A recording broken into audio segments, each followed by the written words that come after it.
Hello, मैं नेहा शुक्ला। प्रणाम आप सभी को। आज मैं आपको अवसानी माता का गीत सुनाऊंगी।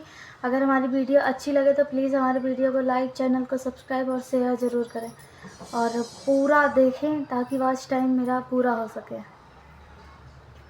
फेरी दा नजरिया एक बार है अवसानी मैया, फेरी दा नजरिया एक बार हे अवसानी मैया, फेरी दा नजरिया एक बार हे अवसानी मैया।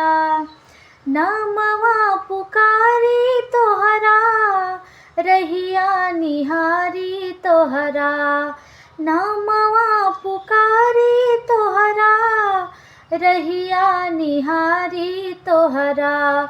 लिहियो ना खबरिया एक बार हे अवसानी मैया, लिहियो ना खबरिया एक बार हे अवसानी मैया।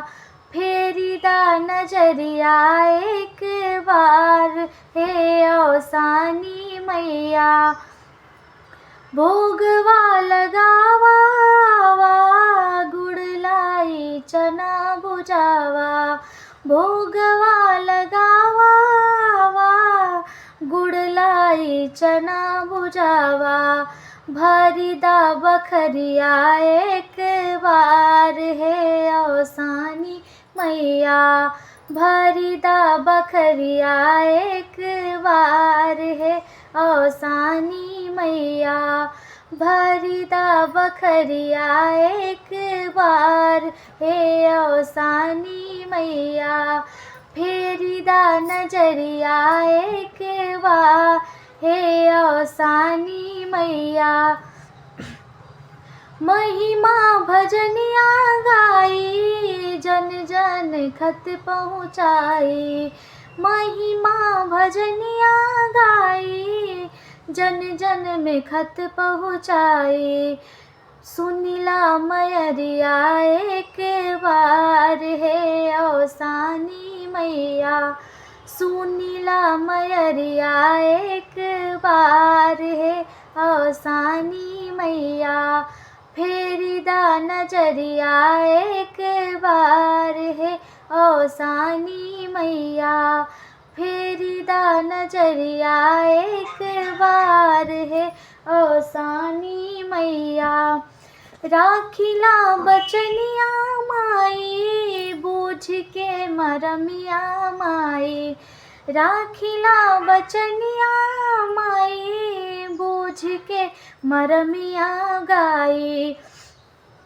करा जुड़ बयरिया एक बार है अवसानी मैया, करा जुड़ बयरिया एक बार है अवसानी मैया।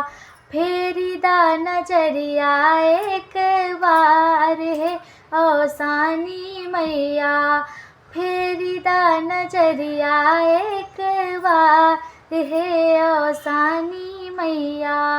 राखिला बचनिया माई, बूझ के मरमिया आई, करा जुड़ बयरिया एक बार हे अवसानी मैया, करा जुड़ बयरिया एक बार है अवसानी मैया। फेरी दा नजरिया एक बार है अवसानी मैया।